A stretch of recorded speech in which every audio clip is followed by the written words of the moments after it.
The John Wayne Gacy case, the case of a homosexual man killing over 30 boys and young men, then burying them in his basement, was so horrendous, so sensational, it led many people and true crime aficionados to speculate that the combination of serial killing and homosexuality was a common phenomenon. There are not as many gay serial killers as people are led to believe.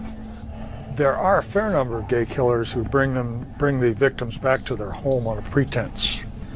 Of course, Dahmer brought them back on a pretense to pay them for photographing them in the nude. There have been other gay serial killers, but they don't generally pick up gay prostitutes on the streets. They're more involved, they get more involved with their victims than, say, someone who would pick up a prostitute just on the street or grab a stranger they don't know. They want to get more involved with the victim. Certainly Dahmer wanted to get very involved with his victim. He wanted to stick around forever. So it's a bit different in terms of the gay killings. 2 gay serial killers broke this mold, did not get to know their victims, did not spend so-called normal time with them, as did Gacy and Milwaukee's Jeffrey Dahmer. They were William Bonin and Randy Kraft, aka the Highway Killers. Each serial murderer has their own reasons, their own psychological need to kill. You have a guy like Randy Kraft, for example, who was a serial killer in California in the late 70s and early 80s. Here's a man who, by all accounts, drove incessantly, continually at night, driving hundreds and hundreds and hundreds of miles on the highways. For a person like this, I think the difference in time between his crimes had less to do with being sated sexually or psychologically and more to do with opportunity. His eyes were open as he drove around for the opportunity to pick up a hitchhiking boy. He killed young men. His desire was there pretty much continually, but he knew that there were only certain circumstances that he could control, and until those circumstances were in place, he would just keep driving. In this way, Randy Kraft was like a straight male serial killer. It would be so easy to give some highfalutin psychiatric explanation for the choice of victims of serial killers. He hated his mother, and all of these women remind him of her. His mother was a prostitute, so he decided to kill lots of hookers. Well, maybe and maybe not. More likely, victims are selected based on accessibility, convenience. Prostitutes are chosen so frequently because they'll get right into the car with the customer, in this case the killer, and then they're completely at his mercy. Not only that, but people are very slow to file missing person reports. There's no pressure on the police because middle-class women aren't being threatened, so they don't really care that much. The choice of a victim often has much more to do with accessibility and much less to do with some kind of psychiatric experience in the childhood of the killer. Old women living alone, street people, runaways, hitchhikers.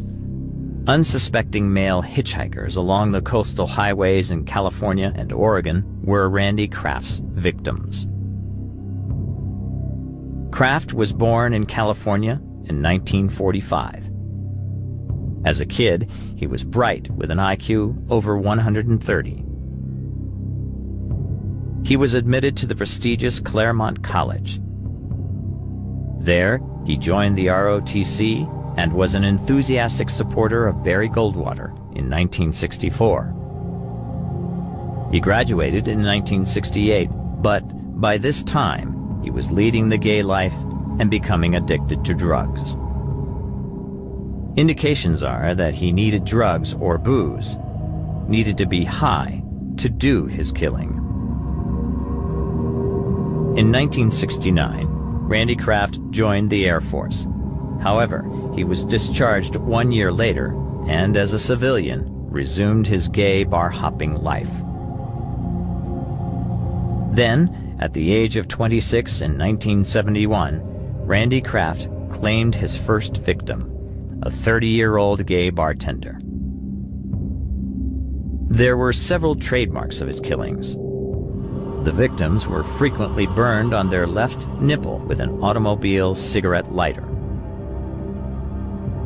Some of them had their left testicle cut out while they were alive. Some had objects shoved into their rectums.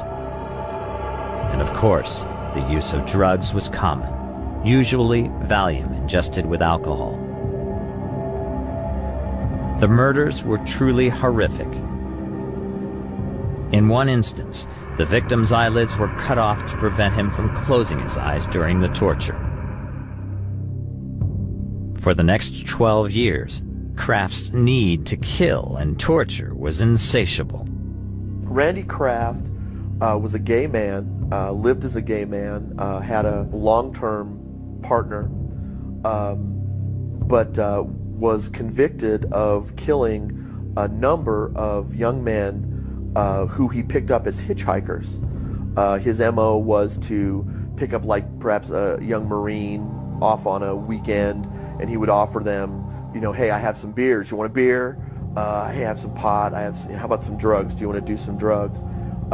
He would either spike the beer with Valium or other tranquilizers, or he would just offer them as a means to continue the party.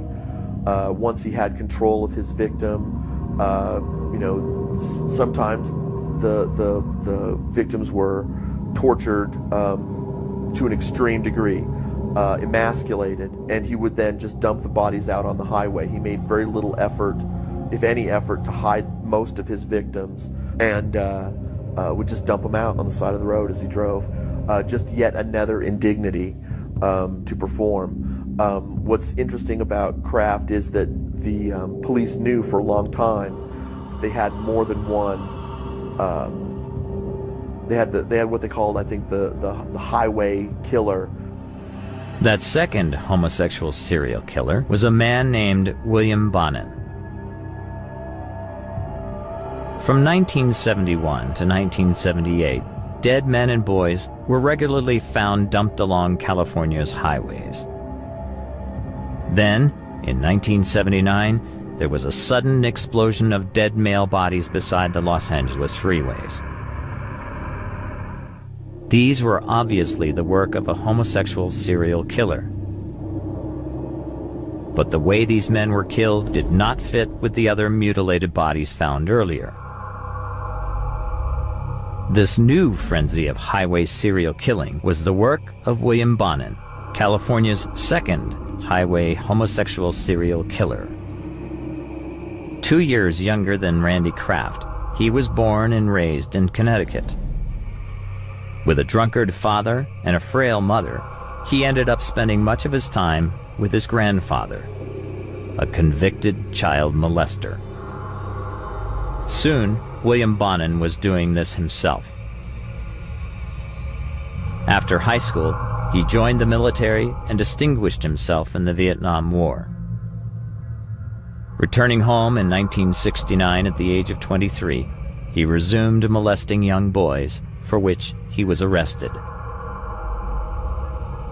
By 1979, he was back on the streets living in LA. Resuming his molesting, he told a friend that he would never go to prison again because he would never leave a witness. For the next year, he raped and killed an estimated 40 young men and boys. Put under surveillance by the police, he was arrested for molesting a 15-year-old boy. Once in custody, he confessed to abducting, raping, and killing 21 young boys. For most people and the press, the capture of William Bonin heralded the end of the highway killings. But when the murders continued, the public was baffled. However, the police knew all along that there had been 2 killers. As is often the case, Randy Kraft was caught by dumb luck. They had a task force in place for many, many years looking for Mr. Kraft and were unable to do so.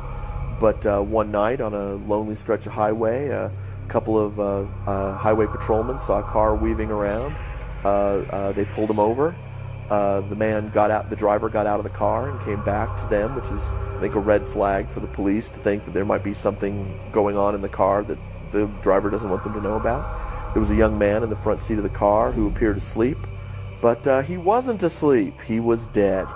And not only was there a dead young man in his car, there were photographs of other young men who had turned up on the side of the road in the recent past in there, and perhaps most chilling, a list of, I believe, 60-some little memory triggers for him.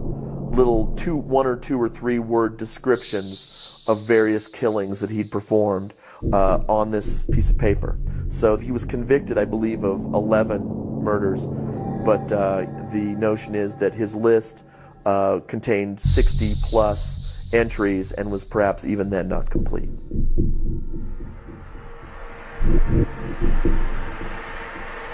Randy Kraft and William Bonin were 2 of the most prolific serial killers of all time. With these 2 cases and their combined body count of over 100, law enforcement got a better understanding of the difference between a serial killer's MO, his modus operandi, and his signature, his perverted psychological need. William Bonin and Randy Kraft had the same MO, but different signatures. Most people believe that MO, which stands for modus operandi, a Latin term, which means method of operation, is similar for each killer, each serial killer. In other words, they kill the same way all the time. It's not necessarily true. I can find killers who have strangled, who have used a knife, have burned victims, have dismembered victims. But you can look at other killers who have varied their method of killing. Now, one of the things they almost always don't change is their signature. Signature and MO are frequently confused. MO is just simply what it takes to do the job, what it takes to kill the person.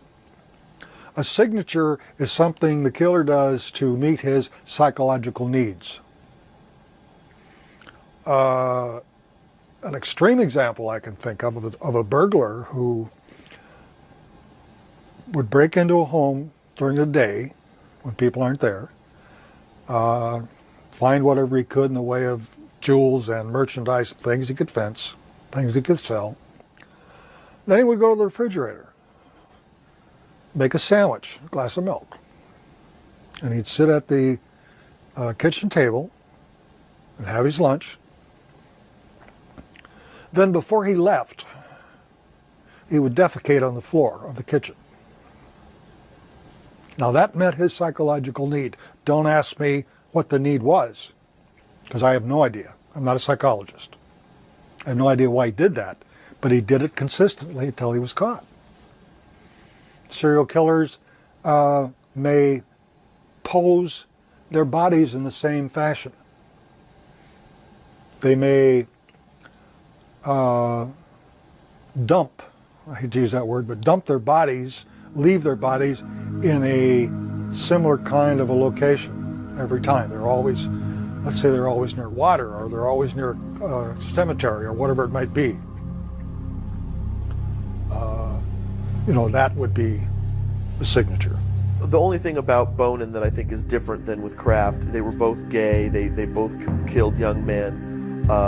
Bonin's, he was all about the raping of the victim, and then he just wanted to dispose of them. He was perhaps, for lack of a better term, perhaps more conventional a killer than Kraft, in that his motivation was the rape, but he also, as sort of an odd aside, involved several other people. He had more than one accomplice who on one time or another helped him kill some of his victims. So, these two serial killers had different signatures. One got psychological gratification from raping and killing. The other got gratification from killing and mutilating.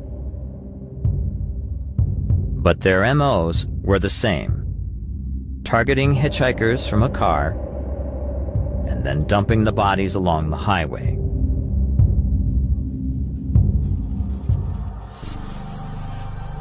A very different kind of highway serial killer is the case of Eileen Wuornos. Once again, here was a serial killer who broke psychologists' and law enforcement's common understanding as to what a killer was. This time, it was a gay woman prostitute who killed straight men in 1989 and 1990. The 2003 Hollywood blockbuster film Monster, starring Charlize Theron as Eileen Wuornos and Christina Ricci as her lesbian lover, romanticizes Wuornos' plight, making her into an anti-hero. Perhaps Eileen's first murder was self-defense. But the next 6 murders were calculated, cold-blooded killings. Men shot multiple times, their bodies dumped along Florida's highways. Wuornos declared, "I killed those men, robbed them as cold as ice, and I'd do it again, too. I'm competent, sane, and I'm trying to tell the truth. I'm one who seriously hates human life and would kill again." Homicide and serial killer detective Stephen Ainsworth sees these kinds of highway killings happening again. There's a trend right now that a couple of patterns have been identified in the Midwest and back east where bodies are found along interstate highways, and it's suspected that it's probably a truck driver. But, you know, things like that, and those kind of trends are being tracked right now. That seems to be the big thing since the Green River killer has been caught, the BTK killer has been done. Those are really the ones that are, I don't know if it's newsworthy, but those are probably the biggest trends right now. What has happened to these gay serial killers?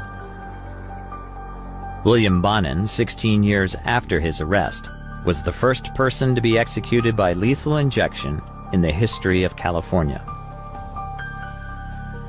Eileen Wuornos was also put to death by lethal injection in 2002. Randy Kraft is still waiting for the needle on death row and can be contacted through his website. Wayne Williams is serving 2 consecutive life sentences, still claiming he is innocent. As for John Wayne Gacy, uttering his last words, "Kiss my ass," he too was put to death by lethal injection in 1994, but not before communicating with the public. I wrote him a letter. I was sitting there at this desk and I said, well, I'll just write this guy a letter. And he sent me a letter which, you know, one of the things I mentioned in my letter was, you know, I guess the only reason I'm really writing is just because you'll write back and then I'll have this letter and I'll show my friends and we'll all go, ooh, you know. And, but the first thing he said in his letter was, so, you live in Arvada. That's just west of Denver on off of I-70. Been a long time since I've been out that way. And you're like, ooh, creepola. But what I found really interesting in reading his letter, what ended up happening was I was writing an article for a local newspaper that I worked for, and they wanted an article on serial killers, which I wrote, and I subsequently sent to him, and he then wrote a review of it, which was great. That was kind of a little, you know, a really fun thing to be able to run. And one of the things that's about this man that I think is classic is he was extremely manipulative.